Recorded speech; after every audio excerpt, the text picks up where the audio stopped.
साथियों, किसी ज़माने में हमारी संस्कृति में संयुक्त परिवार हुआ करते थे। तो बच्चे को सिर्फ़ माँ-बाप ही ध्यान नहीं देते थे, पूरा परिवार ध्यान देता था। सबकी नज़र रहती थी उसके ऊपर कि बच्चा क्या कर रहा है, कहाँ जा रहा है, कहाँ आ रहा है। तो आजकल तो साहब सिंगल न्यूक्लियस परिवार होते जा रहे हैं, तो और ज़्यादा ध्यान देने की ज़रूरत पड़ रही है।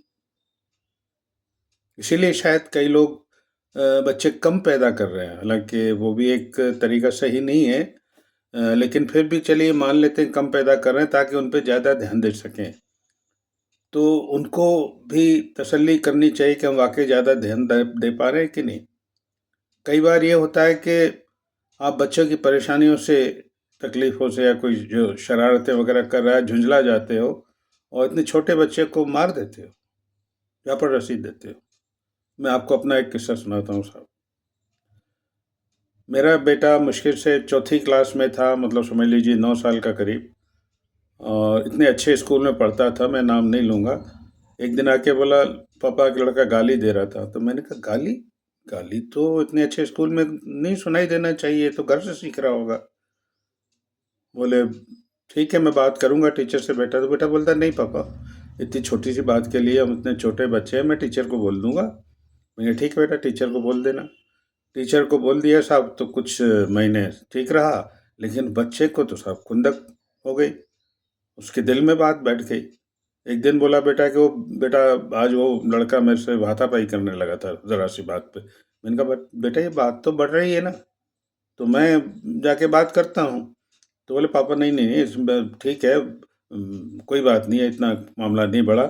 मैं सेक्रेटरी से बात करता हूँ स्कूल की, बहुत अच्छी है, मुझे बहुत प्यार करती है सब, टीचर भी, सेक्रेटरी भी, तो वो उसको बोलेगी कुछ। मैंने कहा चल बेटा ठीक है। तो सेक्रेटरी को शिकायत की साहब, फिर हाथापाई बंद हो गई, उन्होंने उसको समझाया होगा, किया होगा। लेकिन साहब मामला तो ख़त्म नहीं हो रहा था। 2 महीने बाद आके बोला पापा किसी बात पे मुझे वो थूकने लगा, मैं बच गया मुँह पे। मैं जूता पहनने लगा, तो बोलता नहीं पापा ऐसा नहीं। अ, आप कहते हो ना ये चीज़ें घर से आती है, तो कल पेरेंट्स मीटिंग है, तो आप चलिए मेरे साथ। मैंने कहा ठीक है मैं चलता हूँ, बात करता हूँ भाई उनके फ़ादर से। तो नाम लेने की ज़रूरत नहीं साहब, फ़ादर से मिला। मैंने कहा साहब आपकी ये बच्चों की ऐसी शिकायतें आ रही हैं, आपको मालूम? अरे साहब मैं खुद परेशान हूँ। सुबह से धंधे पे जाओ, रात को धंधे से लौटो, कभी घर की शिकायत, कभी पड़ोसी की शिकायत, कभी स्कूल की शिकायत। जड़ देता हूँ तो झापड़ मगर सुधारता नहीं है। मैंने कहा आपको मना है, मालूम है कि अमेरिका में मारना मना है, वरना तो माँ बाप को अंदर कर देते जेल में। बोले नहीं सर हमें कैसे मालूम होगा, लेकिन हम करें क्या? मैंने कहा मैं बताता हूँ आप क्या करिए। इसको सब्जी कौन सी पसंद है? बोले भिंडी। मैंने कहा 1 महीना आप भी भिंडी नहीं खाओगे, घर में कोई नहीं खाएगा। उसको बोलो 1 महीना भिंडी नहीं बनेगी जब तक तुम्हारी शिकायतें बंद नहीं होती है। ज़ाहिर है कार्टून को ना देखता होगा नेटवर्क टीवी पे। बोले हाँ साहब, टीवी भी आप बंद कर दीजिए, या उसको कमरे में बंद करके आप चाहे देखिए, वैसे आपको भी बंद कर देना चाहिए कि नहीं जब तक तुम्हारी शिकायत है हम ये नहीं करेंगे। जो भी उसकी पसंद की चीज़ है, खिलौना है, मत दीजिए उसको, बोलिए ये नहीं मिलेगा जब तक तुम्हारी शिकायत देंगे। आपको हैरानी होगी साहब, बाद में वो दोनों दोस्त बन गए।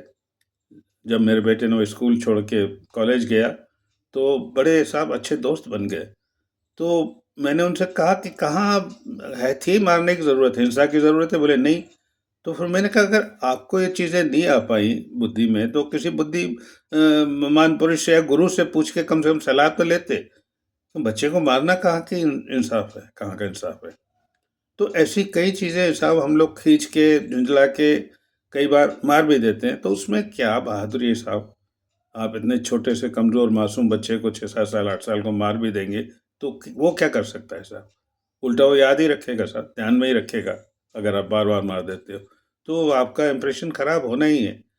तो मेरा मतलब इस चीज़ों की तरफ ध्यान दीजिए, जब भी बच्चों को आप लालन-पालन करते हैं, तो उनकी अच्छी परवरिश के लिए आपको बहुत सी चीज़ों पे ध्यान देना ही पड़ेगा।